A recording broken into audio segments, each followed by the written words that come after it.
I turned the key in the lock. It stuck a little. As always. The sound echoed in the empty foyer. I set my bag on the floor. I hung my coat on the hook. My house was quiet. It was always quiet now. I walked to the kitchen. I put the kettle on the stove. It was a Wednesday. My daughter Clara would call at 7. She called every Wednesday. I looked out the window. The apple tree was heavy with fruit. My father planted that tree. He planted it 50 years ago. I live in the house my father built. It is a solid house. It stands on 3 acres outside a small town. The town has grown. The land has become valuable.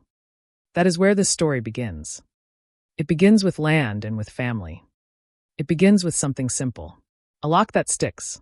A tree heavy with fruit. A quiet, empty house. My name is Eleanor. I am 72 years old. I was a high school librarian for 40 years. I am a widow. My husband Martin passed 8 years ago. I have 2 children. Clara lives in Chicago. She is an architect. My son David lives 20 minutes away. He is a financial advisor.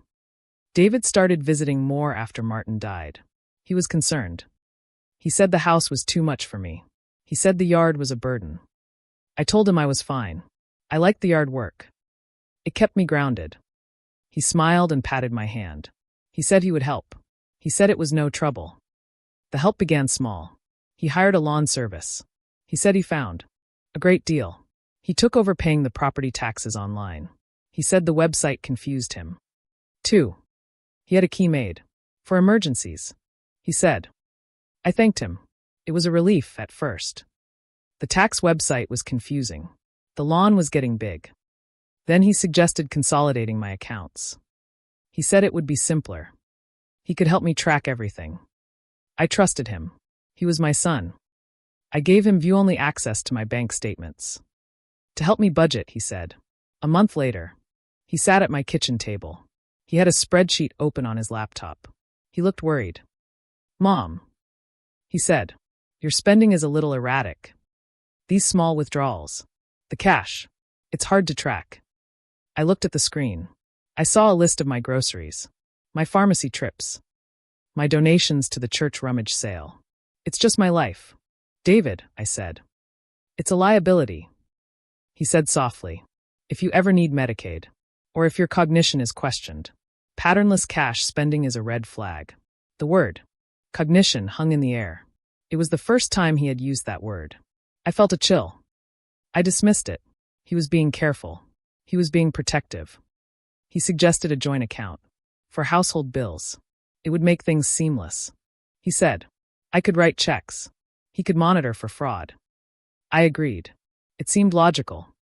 That was my first real mistake. The joint account was my idea of convenience. It was his idea of control. I did not see the difference. Not then. The kettle whistled.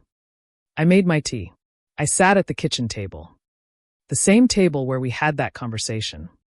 I looked at the clock. It was 5:30. David would be here soon. It was his night to check in. He arrived at 6. He let himself in with his key. He called out a hello. He was carrying a bag of groceries. Brought you some things, he said. Salmon. Vegetables. The good coffee you like. He put everything away. He knew my kitchen better than I did now. He moved with a quiet ownership. How are you feeling today? He asked. He looked at me closely. I'm fine, David. Just tired. You look a little pale. Did you take your afternoon walk? Not today. It drizzled. The forecast said clear. You must have misread it. He said it gently. You have to keep moving, Mom. For your circulation. He pulled out a chair. He sat down. He reached into his briefcase. He pulled out a folder. I met with my attorney today, he said. Just a routine thing. We talked about estate planning. He mentioned something interesting. I sipped my tea. I waited. He said adding me to the house deed would be a smart move. It would avoid probate. It would protect the house if you needed long-term care. The state couldn't take it. I put my cup down. The china clicked softly on the wood. The house is in a trust, David. Your father set it up. It goes to you and Clara evenly. It avoids probate already. He waved his hand. That's an old trust. It's clumsy. This is cleaner. It's called a life estate. You keep ownership for your life. I would be the remainder beneficiary. It's just a piece of paper. It doesn't change anything for you. It felt like it would change everything. I'd like to think about it, I said. His smile didn't change, but his eyes did. Just for a second. Of course. Think about it. It's just protection. For both of us. He changed the subject. He talked about his kids. My grandchildren. They were busy with school and sports. They hadn't visited in a few months. He left an hour later. He kissed my cheek. He reminded me to lock the door. I did lock the door. I listened to his car drive away. I went to my desk. In the bottom drawer, I kept my important papers. I found the trust document.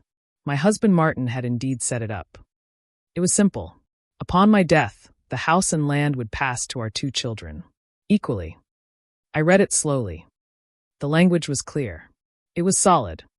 Why did David want to change it? He said it was for protection. But from what? A week passed. Clara called on Wednesday. We talked about her work. A new museum project. She sounded happy. She asked how I was. I'm well, I said. David is helping with some paperwork. That's good, she said. It's good you have him close. She did not ask about the paperwork. I did not elaborate. The following Saturday, David came over with his wife, Annette. They brought lunch. Annette was cheerful. She talked about redecorating their guest room. We'd love for you to come stay more often, Eleanor, Annette said. Our house is so much safer. 1 level. No stairs to worry about. I like my stairs, I said. They keep me strong. David chuckled. Stubborn, he said to Annette. It was a fond word, but it felt like a label. After lunch, David brought up the deed again. Annette nodded along. We just worry, Mom, David said. This market is crazy. There are scams targeting seniors. If someone tricked you into signing something, the house could be gone. This would shield it. Who would trick me? You'd be surprised, Annette said, her voice soft. The world isn't like it was. They presented a united front. Concern. Love. Protection. I felt myself shrinking in my own chair. My reason sounded small. Sentimental. Foolish. Let me talk to Clara about it, I said. David's face went still. Why involve Clara? This is a local matter. She's busy. She doesn't understand property law here. It will just stress her out. She's a co-beneficiary. She should know. She'll just agree with me. After I explain it. So why bother her? He leaned forward. Mom, this is simple. It's a safety net. You're making it emotional. He was right. I was making it emotional. The house was emotional. My father's hands had shaped its beams. My children had taken their first steps on these floors. Martin had died in the bedroom upstairs. It was all I had left of them. I looked at my son's face. He looked like Martin. Same strong jaw. Same clear eyes. He was a good man. A successful man. He was my son. I felt the pressure of his expectation. The weight of being difficult. All right, I said. The word was ash in my mouth. If you think it's best. His smile was warm. He squeezed my hand. I do. It's for the best. I'll have my attorney draw up the papers.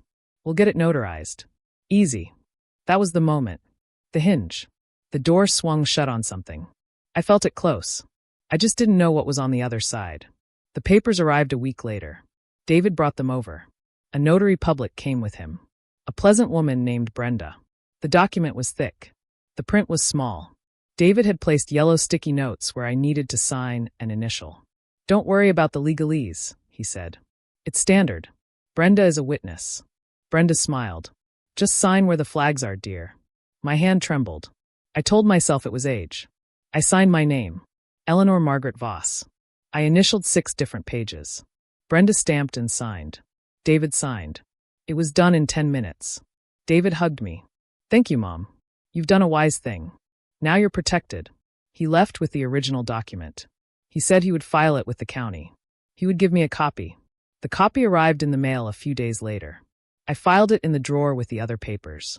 I did not read it. Life continued. The lawn service came. The bills were paid from the joint account. David visited every few days. He began to talk more about the future. This place is a treasure, he said one evening. We were on the porch. But it's also a lot of work. The roof is 20 years old. The furnace is original. They work fine, I said. For now. He sipped his iced tea. You know, Annette and I have been thinking. We could build a beautiful addition on our place. A mother-in-law suite. Full bath. Kitchenette. You'd have your own space. But you wouldn't be alone. This is my home, David. I know. But homes can become burdens. What if you fall? What if you forget to turn off the stove? The forget was new. It was subtle. A seed planted. I don't forget things, I said. My voice was quiet. Of course not, he said quickly. I'm just thinking ahead. Like you always taught me. He was using my lessons against me. Planning ahead was prudent. Worrying was caring. Obedience was love. I began to feel a constant low hum of anxiety. It was in my chest when I woke up. It was the taste of my food. It was the silence after David left. I started writing things down. Small things. The date he mentioned the roof. The time he questioned my memory of a conversation. I used a small, leather-bound journal. It had been a gift from Martin. I wrote in it every night. It was not a conspiracy. It was a record. It was my anchor. Then came the wedding. My granddaughter Lily was getting married. David's youngest. The wedding was in Hawaii. A destination event. David and Annette were thrilled. They talked about it for months. One night, David was over for dinner. He seemed excited. We've booked the block of rooms, he said. It's all arranged. We're leaving on the 12th. Back on the 20th. It sounds lovely, I said. I'll need to book my flight soon. He paused. He put down his fork. He looked at me with gentle concern. Mom, he said. We've talked about this. The long flight. The time change. The heat. It's a lot. We think it's too much for you. The air left the room. I'm perfectly healthy, I said. I want to see my granddaughter get married. And you will. We'll stream it live. We'll set up a big screen here. You can see everything. It's better this way. You'll be comfortable. Safe. Safe. The word was a cage. Did Lily ask for this? My voice was barely a whisper. Lily wants what's best for you. We all do. She understands. He reached for my hand. I pulled it away. He didn't react. It's not a punishment, Mom. It's care. You're being difficult about this. There it was. The language. You're being difficult. I am her grandmother, I said. And you will be honored. We'll send everyone a link to the stream. They'll know you're there in spirit. He stood up. He started clearing the plates. It's settled. It's better for everyone. He washed the dishes. He talked about the wedding plans. The luau. The beach ceremony. He described it all in vivid detail. As if I were a child being told a story. I sat at the table. I felt myself disappearing. I was being erased from my own family's history. One kind logical decision at a time. That night, I wrote in my journal. The entry was short. Asterisk today, I was uninvited from my granddaughter's wedding. The reason given was my health. My health is fine. The reason was my son's convenience. He does not see it that way. He sees it as love. Asterisk. The weeks before the wedding were a special kind of torture. Annette brought over a beautiful muumuu. For you to wear while you watch, she said. David bought a large tablet computer. He set it up on my living room table. For the best viewing experience, he said. My absence was being meticulously curated. It was being turned into a feature. Asterisk grandma is joining us virtually. So innovative, asterisk. The day they left, David came over early. He went through the house. He checked the thermostat, the smoke alarm batteries, the pantry. The lawn guys will come Thursday, he said. I've prepaid your utilities for the month. I've left neighbor Dan's number on the fridge. For emergencies. He was treating my home like a rental property. He was treating me like a tenant. A fragile, forgetful tenant. Have a wonderful time, I said. My voice was calm. It surprised me. He hugged me. We'll call you from the airport. Watch the stream at 4 on Saturday. Pacific time. Don't forget. He left. The house was silent. Profoundly silent. For the first time in months, the silence felt like my own. It wasn't filled with his expectation. I did not feel sad. I felt clear. I went to my desk. I opened the bottom drawer. I took out the copy of the deed I had signed. I sat down. I put on my reading glasses. I read every word. It was not a simple life estate. The language was dense. But I had been a librarian. I knew how to parse complex text. The document granted me a life estate in the residential property. It named David as the remainder man. That much was as described. But there were other clauses. Buried in paragraph 7. The life tenant, that was me, was responsible for all maintenance, taxes, and insurance. I had to keep the property in good repair to the satisfaction of the remainder man. If I failed to do so, the remainder man could petition a court to have the life estate terminated for waste. Furthermore, the remainder man had the right to enter and inspect the property at reasonable times. He had the right to make necessary repairs if the life tenant failed to, and charge the life tenant for the cost. It was not protection for me. It was a trap. He could decide the roof was not satisfactory. He could declare my housekeeping waste. He could enter whenever he wished. He could saddle me with bills for repairs I never authorized. He had legal leverage to push me out, and he had framed it as a gift. My hands were cold. I put the document down.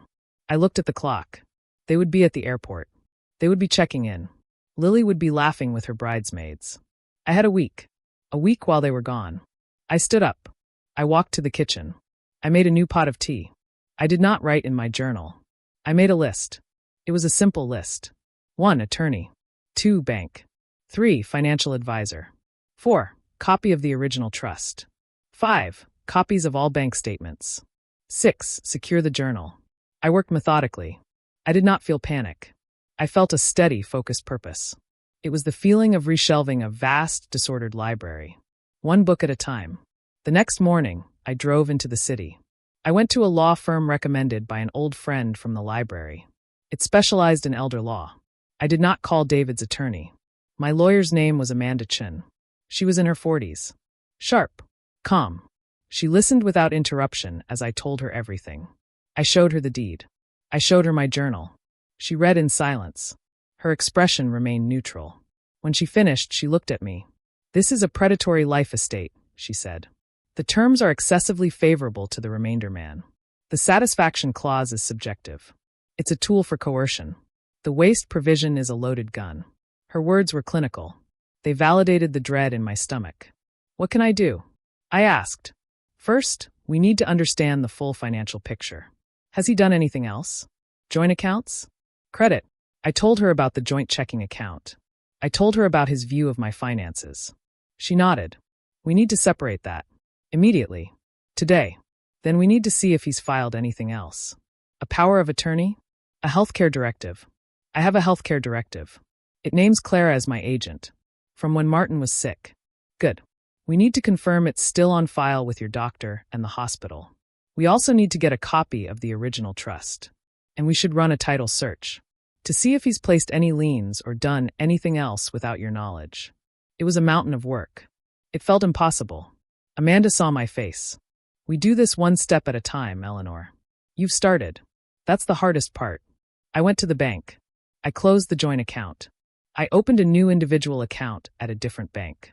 I arranged for my pension and Social Security to be direct deposited there. The bank manager was helpful. When I explained I was separating from a joint account due to coercion, she understood. She moved quietly and efficiently. I felt a flicker of power. It was the power of a signature. My own signature. I visited my financial advisor next. Martin and I had used him for years. His name was Robert. He was retired now, but his son ran the practice. I met with the son, Mark. I explained the situation. I asked for a complete audit of all activity. Any correspondence. Any withdrawal requests. Mark looked grim. "Your son David has called several times," he said. "Asking for portfolio performance reports. Asking about liquidity options. He said he was helping you with planning. He had your account number and Social Security number. He sounded legitimate. He is legitimate. He is my son. But he is not my authorized agent." "I understand. I will flag the account. No information goes out without your verbal password. We'll send all statements directly to your new address." "Which is?" "My current address. The house. But send them in sealed envelopes, marked confidential." I gave him my new bank details. I instructed him to move a small, regular allowance to my new checking. The rest was to stay put. Next, I went to the county recorder's office. I requested a copy of the original property trust. I also requested a full title history for my address for the last 5 years. The clerk was slow. The machine whirred. I waited. The documents cost $40. I paid in cash. I sat in my car in the parking lot. I read the title history first. It showed the transfer from the trust into the life estate. recorded 3 days after I signed. David had been efficient. Nothing else appeared. No liens. No other claims. Not yet. I then read the original trust. It was clear. Ironclad. It would have protected the house perfectly. David had lied. His attorney had lied. The sun was setting. I drove home. The house looked the same. The apple tree. The sturdy roof. But it felt different. It was a fortress I had to reclaim. That night, Clara called. It was Wednesday. "Hi, Mom. How are you holding up? I know they left today." Her voice was warm. It nearly broke me. I wanted to tell her everything. But I couldn't. Not yet. If David sensed I was pushing back, he would escalate. He would charm her. He would explain it all away. I needed facts. A wall of facts. "I'm fine, dear," I said. "A little quiet. How is your project?" We talked about concrete and glass. It was a safe topic. I asked for details. I kept her talking. When we hung up, I felt a pang of guilt, but also resolve. The next day, I saw my doctor. I asked for a full cognitive assessment. I told him why. He was surprised, but supportive. "You're as sharp as you were 10 years ago, Eleanor," he said after the tests. "I'll document it thoroughly. Please also notate in my file that my daughter Clara is my sole healthcare agent, and that no changes are to be made without her direct, verified consent or my own." He nodded. He made a note in the computer. I went to the hospital registration office. I did the same. I updated my emergency contact. I made sure the old directive was active. Step by step, document by document. I was building a case. Not for a court. Not yet. For myself. For my own understanding. The day of the wedding arrived. At 4 o'clock, I turned on the tablet David had set up. The stream was choppy. The connection was bad. I saw glimpses of a beach. Of flowers. I saw David in a linen suit. Annette in a large hat. I saw Lily, beautiful and blurry, walking down a sandy aisle. The audio cut in and out. I heard snippets of vows. I heard music. I saw pixels that were my family. I watched for 10 minutes. Then I turned it off. The silence returned. It was not lonely. It was full. It was full of my own presence. I made dinner. I ate at the kitchen table. I opened my journal. Asterisk today, Lily got married. I saw it on a screen. I am not angry. I am determined. He thinks he has made me small. He has made me focused. Asterisk. The week ended. David and Annette returned, suntanned and smiling. They came over the day after they got back. They were full of stories. "You looked great on the stream, Mom." Annette said. "We saw you watching." I smiled. It was beautiful. "I'm so happy for Lily." David studied me. He was looking for resentment. For tears. He found none. "See," he said to Annette. "I told you it was the right call.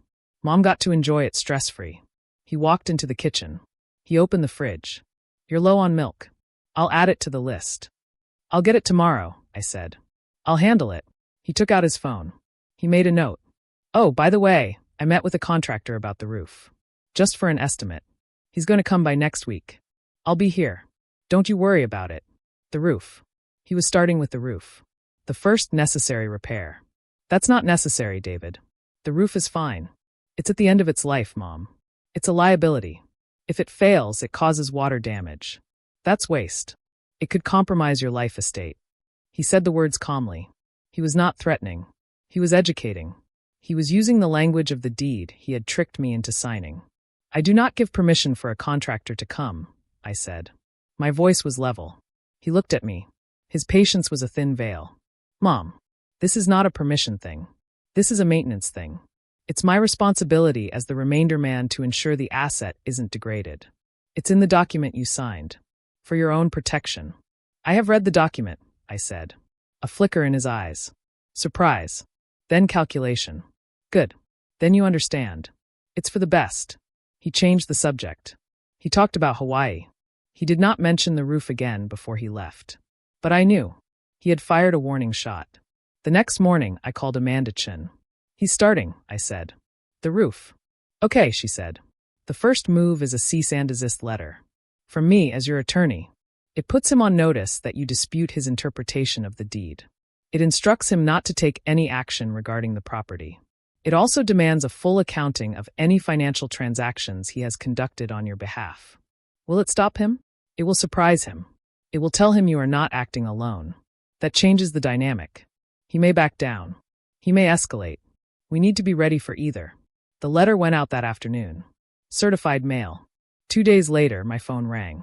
It was David. His voice was tight with controlled anger. Mom, what is this? A letter from a lawyer? Yes. Her name is Amanda Chin. She is helping me. Helping you with what? This is insane. I am your son. I am trying to help you. Your help feels like a takeover, David. I want it to stop. A long silence. I could hear his breathing. You're confused, he said, his voice softening into the concerned tone. This is the stress talking. Maybe it's time for a medical checkup. We should talk to Dr. Evans. Gaslighting. Step 2. Question my competence. Bring in a doctor. I have seen Dr. Evans. He says I am perfectly competent. I have the report. Would you like a copy? Another silence. The ground was shifting under him. He hadn't expected this. He hadn't expected records. I don't know what this lawyer has told you, he said, switching tactics. But they are preying on your fears. They want money. They'll drain your savings with pointless legal battles. She has paid a flat fee. I have already paid her. You what? With what money? With my money, David. From my new account. The line was so quiet, I thought he had hung up. You closed the joint account, he said. It was a statement. Flat. I did. You went behind my back. The hurt in his voice was real. He felt betrayed. That was the cruelest part. In his mind, he was the victim. I was the irrational parent sabotaging his careful plans. I am reclaiming what is mine, I said. That is all. You have no idea what you're doing. His voice was cold now. All pretense of concern was gone. You will lose this house. You will lose everything. And when you do, don't come crying to me. He hung up. My hand was shaking. I put the phone down. I felt sick. I had just declared war on my son. But it wasn't a war. It was a defense. A quiet, dignified defense of a life he was trying to dismantle. The battle lines were drawn. The weeks after the phone call were a cold silence. David did not visit. He did not call. Annette sent a single text. Asterisk, we're so worried about you, Eleanor. Please let us help. Asterisk, I did not reply. The lawn service stopped coming. I received a cancellation email. David had been paying for it. I called a local landscaper. I paid him myself. He did a fine job. I received a statement from the property tax office. The bill was due. David had not paid it. He had let it lapse. It was another pressure point. I paid it from my new account. I saved the receipt. Amanda Chin called. He's responded, she said. Not to the cease and desist. He's ignored that. He's filed a petition with the probate court for a temporary guardianship. My stomach dropped. Guardianship? It's a common escalation. He's alleging you are a vulnerable adult, that you are making financial decisions that threaten your welfare. He cites the closing of the joint account, your secretive legal consultation. He claims you are being unduly influenced by an attorney. He's asking the court to appoint him as temporary guardian of your estate, to manage your finances. The room tilted. I held the edge of my desk. Can he do that? He can file anything. The court will schedule a hearing. He will need to prove his case. We will need to prove he is wrong. It's invasive. It's stressful. But it's not a foregone conclusion. She explained the process. A court investigator would visit me. They would assess my capacity. They would review my finances. They would interview David and Clara. They would make a recommendation to the judge. We need to be a mountain of evidence, Amanda said. We need to show the court a coherent, competent woman who is being systematically manipulated by her son. Your journal will be key. Your medical assessment. Your proactive financial management. We will also file a counterpetition. For what? To rescind the life estate deed. On the grounds of undue influence and lack of capacity. We turn his attack into our offense. We argue he used a confidential relationship to gain an unfair advantage. We ask the court to void the deed and reinstate the original trust. It was a bigger fight. A public fight. In court. Clara, I said. I have to tell Clara. Yes, Amanda said gently. It's time. She will be interviewed by the court investigator. She needs to hear your side first.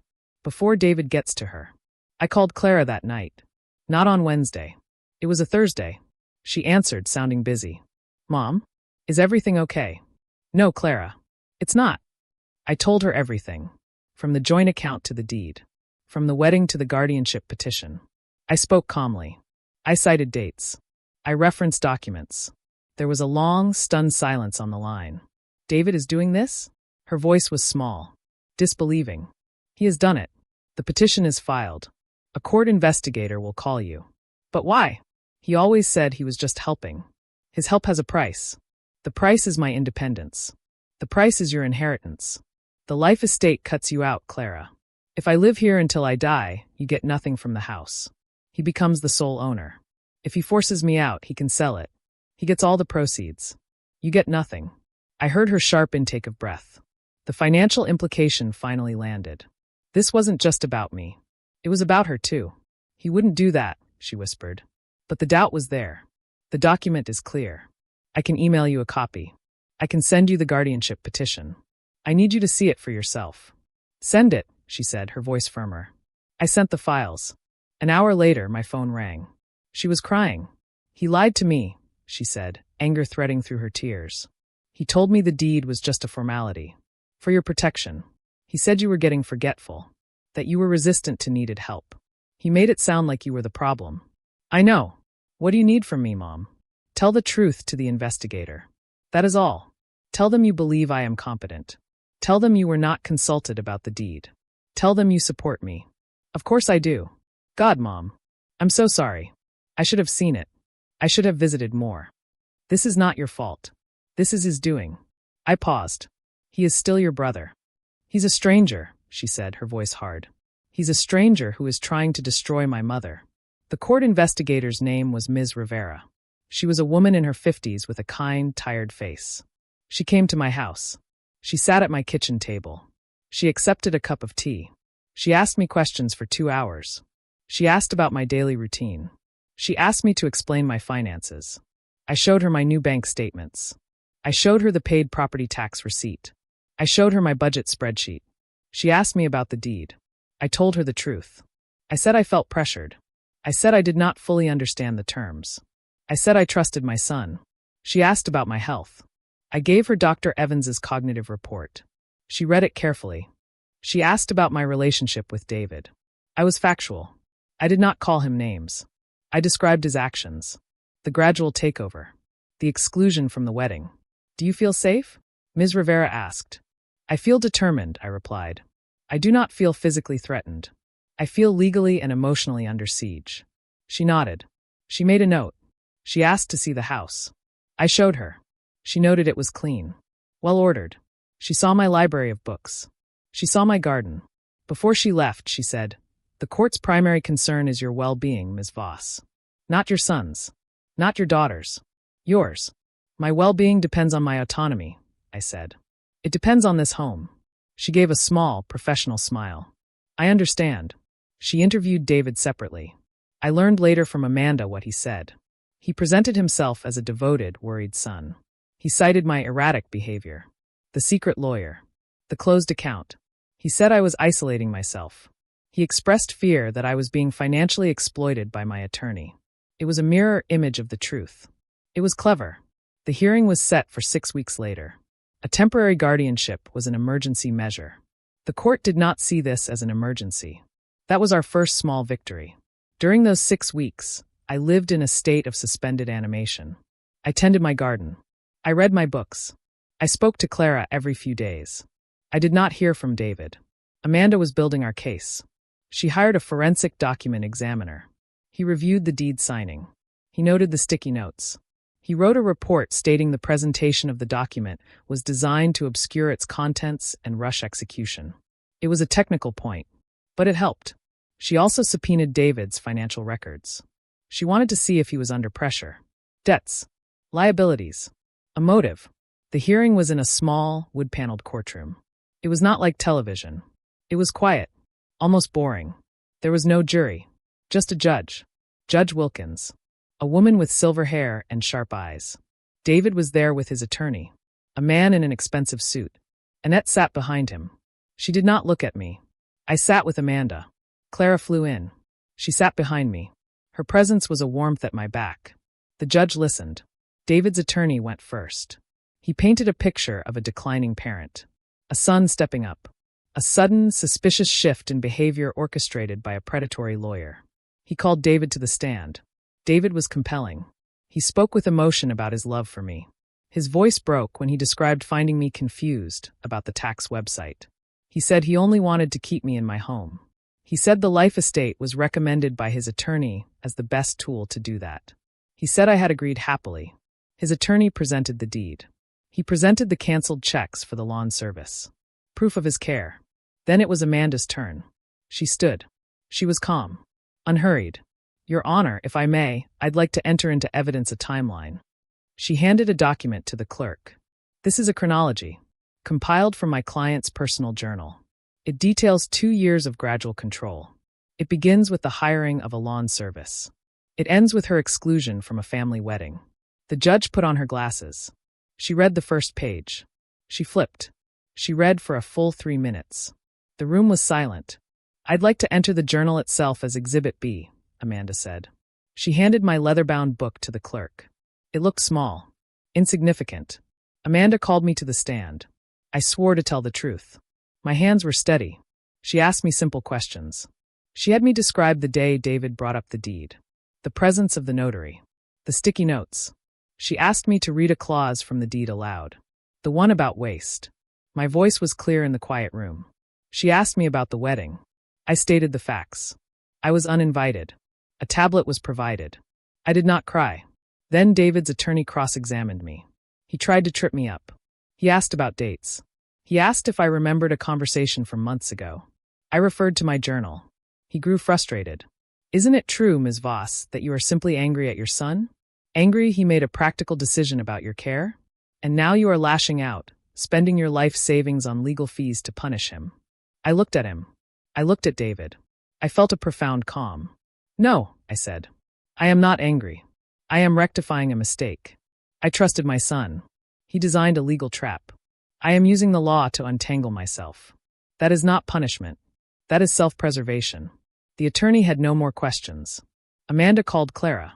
Clara testified that David had minimized the deed to her, that he had never discussed the guardianship petition with her, that she believed me to be fully competent. David's attorney tried to imply she was siding with me for financial gain. Clara stared him down. I am an architect, she said. I do not need my mother's house. I need my mother to be safe and respected. Finally, Amanda called Ms. Rivera, the court investigator. She gave her report. It was balanced, but the conclusion was clear. Ms. Voss presented as organized, articulate, and financially literate, Ms. Rivera said. Her home is well maintained. Her accounts are in order. While the relationship with her son is clearly fractured, I saw no evidence of incapacity. I saw evidence of a conflict, a deep family conflict, but not a basis for guardianship. The judge thanked her. She asked for closing arguments. David's attorney spoke of family duty, of a son's love, of protecting an aging parent from bad influences. Amanda spoke of autonomy, of predatory legal instruments, of the right to make mistakes. The law does not require us to be perfect, she said. It requires us to be free. Ms. Voss signed a document she did not understand, under pressure from a trusted son. That is not capacity. That is coercion.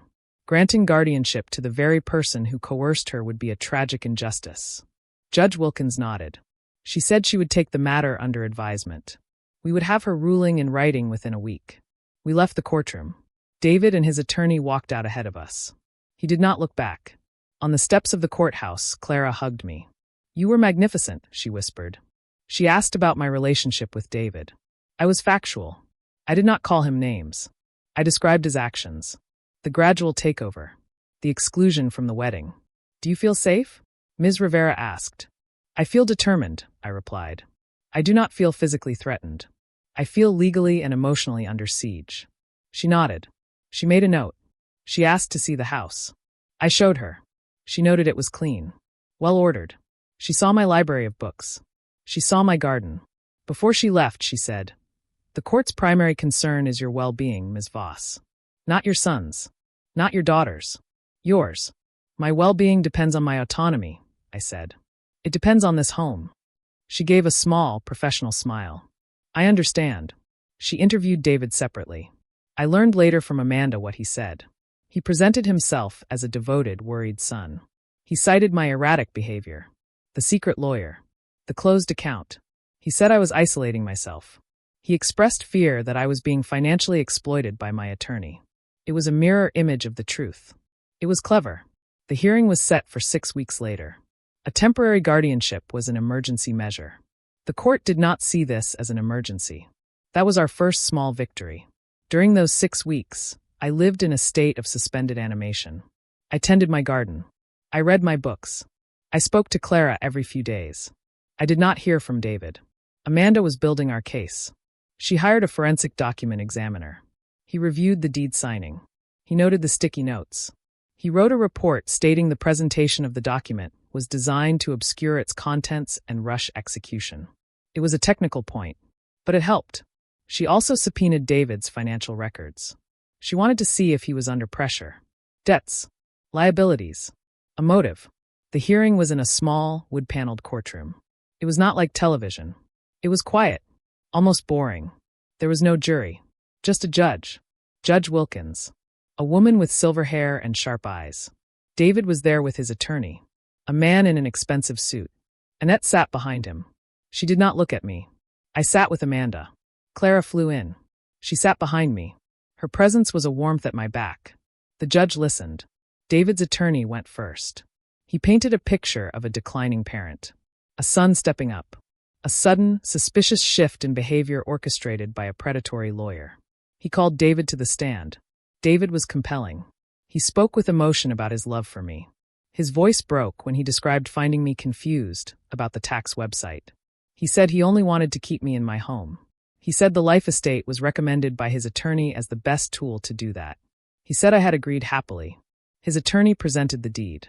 He presented the canceled checks for the lawn service. Proof of his care. Then it was Amanda's turn. She stood. She was calm, unhurried. Your Honor, if I may, I'd like to enter into evidence a timeline. She handed a document to the clerk. This is a chronology, compiled from my client's personal journal. It details 2 years of gradual control. It begins with the hiring of a lawn service. It ends with her exclusion from a family wedding. The judge put on her glasses. She read the first page. She flipped. She read for a full 3 minutes. The room was silent. I'd like to enter the journal itself as Exhibit B, Amanda said. She handed my leather-bound book to the clerk. It looked small, insignificant. Amanda called me to the stand. I swore to tell the truth. My hands were steady. She asked me simple questions. She had me describe the day David brought up the deed, the presence of the notary, the sticky notes. She asked me to read a clause from the deed aloud, the one about waste. My voice was clear in the quiet room. She asked me about the wedding. I stated the facts. I was uninvited. A tablet was provided. I did not cry. Then David's attorney cross-examined me. He tried to trip me up. He asked about dates. He asked if I remembered a conversation from months ago. I referred to my journal. He grew frustrated. Isn't it true, Ms. Voss, that you are simply angry at your son? Angry he made a practical decision about your care? And now you are lashing out, spending your life savings on legal fees to punish him. I looked at him. I looked at David. I felt a profound calm. No, I said. I am not angry. I am rectifying a mistake. I trusted my son. He designed a legal trap. I am using the law to untangle myself. That is not punishment. That is self-preservation. The attorney had no more questions. Amanda called Clara. Clara testified that David had minimized the deed to her, that he had never discussed the guardianship petition with her, that she believed me to be fully competent. David's attorney tried to imply she was siding with me for financial gain. Clara stared him down. I am an architect, she said. I do not need my mother's house. I need my mother to be safe and respected. Finally, Amanda called Ms. Rivera, the court investigator. She gave her report. It was balanced, but the conclusion was clear. Ms. Voss presented as organized, articulate, and financially literate, Ms. Rivera said. Her home is well maintained. Her accounts are in order. While the relationship with her son is clearly fractured, I saw no evidence of incapacity. I saw evidence of a conflict, a deep family conflict, but not a basis for guardianship. The judge thanked her. She asked for closing arguments.